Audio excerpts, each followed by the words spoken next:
Sinasaludohan kita. Hey!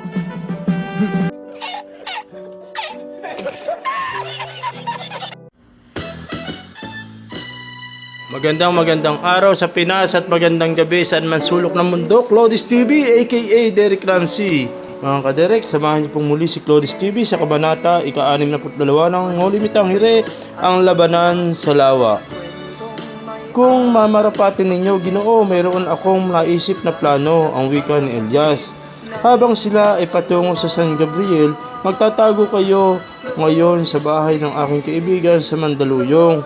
Ibibigay ko ang lahat ng inyong salapi at alas na aking tinipon at itinago sa ilalim ng puno ng balete. Pagkatapos ay iwan ninyo na ang lugar na ito, mas mabubuti kung tutungo kayo sa ibang bansa. Magtutungo ako sa ibang bansa, tanong ni Ibarra. Upang makapamuhay kayo ng maayos, may mga kaibigan kayo sa Espanya at mayaman kayo. Doon ay maaari ninyong ayusin ang pagkakamit ng kapatawaran. Hindi sumagot si Ibarra, bagkos ay nag-isip ng taimtim.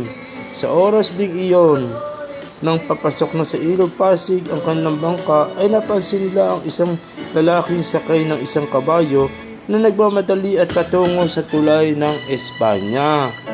Isang malakas na pito ang kanilang narinig na bumasag sa katahimikan ng kapaligiran. Elias, wika ni Ibarra, utang ko sa iyo ang lahat ng ito at hindi lang pagbibigay salamat ang nararapat kong gawin. Dapat ko ring ibalik sa iyo ang iyong kaligayahan at kayamanan. Sabi mong kailangan kong manatili sa ibang bansa, kaya't naisipan kong isama ka at mamuhay tayo roon na parang tunay na magkapatid. Sapat na ang mga kasawi ang dinanas mo sa lugar na ito. Sumagot si Elias na may lungkot sa kanyang mukha. Hindi po maaari. Totoong hindi ko kayang magmahal at lumigaya sa sarili kong bansa, ngunit handa akong maghirap at mamatay rito. Hayaan na lang natin na ang mga kabiguan ng bansang ito ay maging kabiguan ko rin. Hindi tayo nagkakaisa sa isang pananaw at ang puso natin hindi tumitibok para sa pagkakaisa ng isang pangalan. Sama-sama nating naranasan ang hirap na nadiling daan upang tayo'y magkabuklod-buklod. Kahit papaano rin ay kaya natin iyakan ang ating paghihirap at hayaan ang pagsubok na ito na pahirapan ang ating mga puso. Kung ganoon, bakit mo ako pinayuhan ng mga ibang bansa? Dahil kahit saan ay magiging masaya kayo at hindi katulad ko. Hindi kayo ipinanganak upang magtiis. At dahil galit kayo sa isang bansa o sa inyong bansa, mas makabubuti kung iiwan ninyo ito hanggang maaga upang hindi kayo magsisi sa huli. Hindi ka makatwiran, pagsagot ni Ibarra. Nakakalimutan mo na ba na marami na rin akong itinagtiis at pinagdusa? Huwag po ninyo itong ikagagalit, Ginoo. Hindi ko kayo pinipilit na sundin ang aking panukala na sa aking palagay ay para sa inyong ikabubuti. Nais ko lamang nagayahin kayo ng lahat, ngunit nililigaw kayo ng inyong damdamin. Mahal ninyo ang inyong bansa dahil sa inyon ang pagkakaturo ng inyong ama. Mahal ninyo ang inyong bansa dahil narito ang pagmamahal at yaman na inyong nais. Mahal ninyo ang inyong bansa dahil ito ang lugar kung saan kayo natutong magmahal. Walang ginawa ang lugar na ito sa inyo ikinagalit. Mahal ninyo ang lugar na ito gaya ng pagmamahal ng lahat na nagdudulot sa kanila ng kasiyahan. Ngunit kapag dumating ang panahon na nakikita ninyo ang sarili ninyong naghihirap, nagugutom at niluluko ng inyong kapwa, maiisip ninyo na wala nang katuturan ang inyong pagkatao, ang inyong bansa at ang buong kasangkatauhan. Ang sakit mo namang magsalita, Elias. Gusto kong gisingin kayo sa katotohanan, Ginoo, at ililigtas kayo sa maaaring mangyari. Hindi maganda sa inyong kinabukasan. Naalala ba ninyo nang mag-usap tayo sa bangkang ito sa ilalim ng liwanag ng buwan? Isang buwan na ang nakararaan. Masaya kayo noon at tila walang kabiguan. Mapapansin sa inyong mukha, pinagmataasan ninyo ang hinaing ng mga sariling palad dahil gawa iyon ng mga kriminal. Mas nakinig kayo sa kanilang mga kaaway at hindi ninyo binigyan ng pansin ang aking pakiusap na ilagay ninyo ang inyong sarili sa lugar ng mga naghihirap. Nasa inyong ang desisyon noon kung dapat ba akong tawaging kriminal o hayaan akong mamatay bilang pagtupad sa isang sinumpaang tungkulin. Hindi ito hahayaan ng Diyos dahil patay na ang matandang pinuno na gumawa ng batas upang isang buwan na ang nakalilipas at ngayon ay iba na kayong mag-isip. Tama ka, Elias. Ngunit ang tao ay naharap sa ibang suliranin. Bulag ako noon. Ano ang aking malalaman?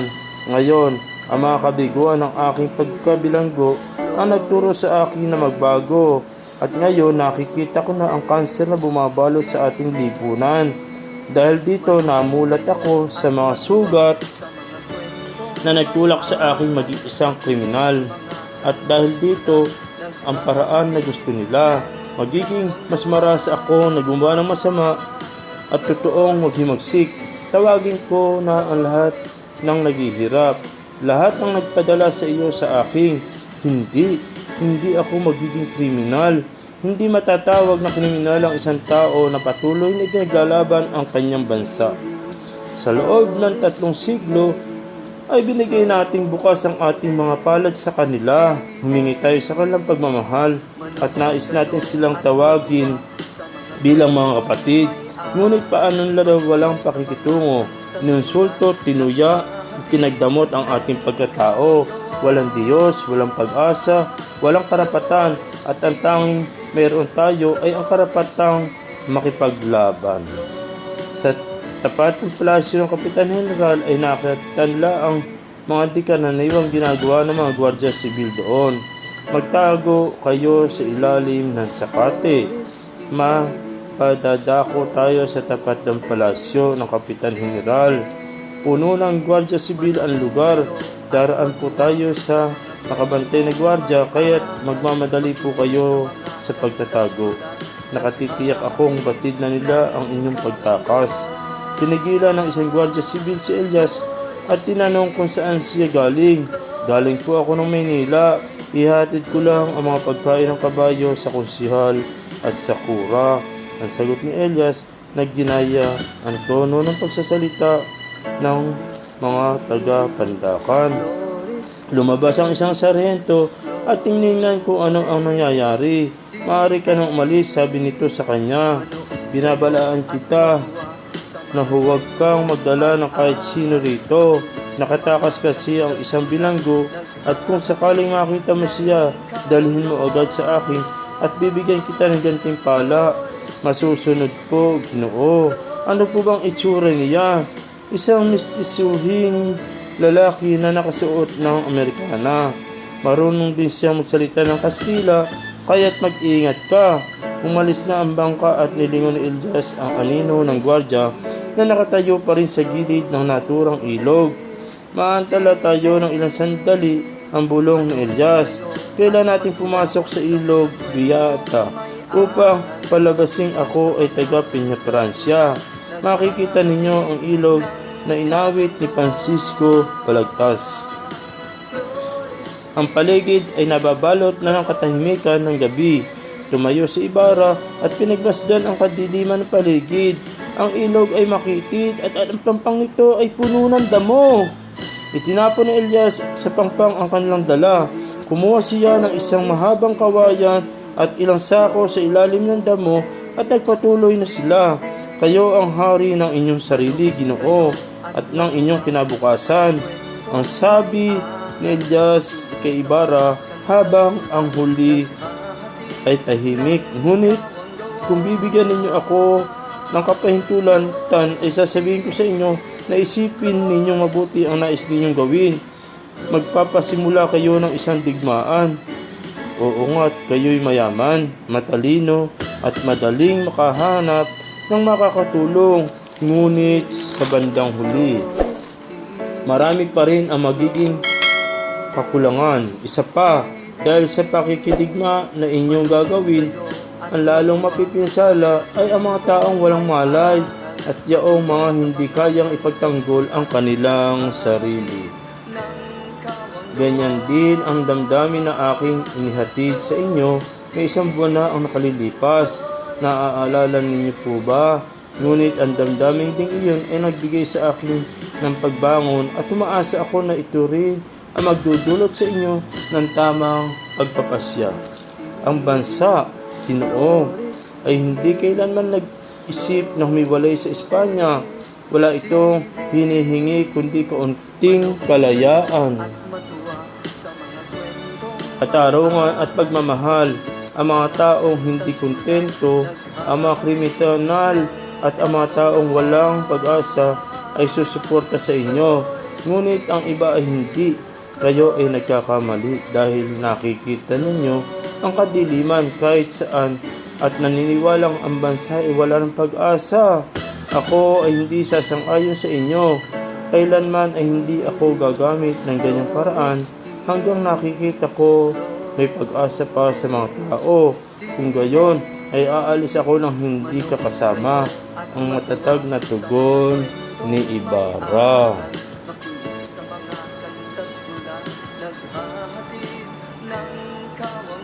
Iyan na po ba ang inyong matapat na kapasyahan? Yan lang ang matapat at tangi kong pasya. Saksi ko ang alaala ng aking ama. Hindi ko pahihintulutang agawan ako ng sarili kong katahimikan at kaligayahan. Ako na hindi naghangad ng sariling kabutihan. Ako na nagmahal at nagtiis para lang sa relihiyon at sa bayan. Mga kaderek, dito po natin tatapusin ang ika-62 kabanata ng No Limitang Hiri at ipagpatuloy po natin sa susunod kong video. Mga kaderek, maraming salamat po sa inyong lahat at mag-iingat po kayong lagi. Floris TV, aka Derek Ramsey.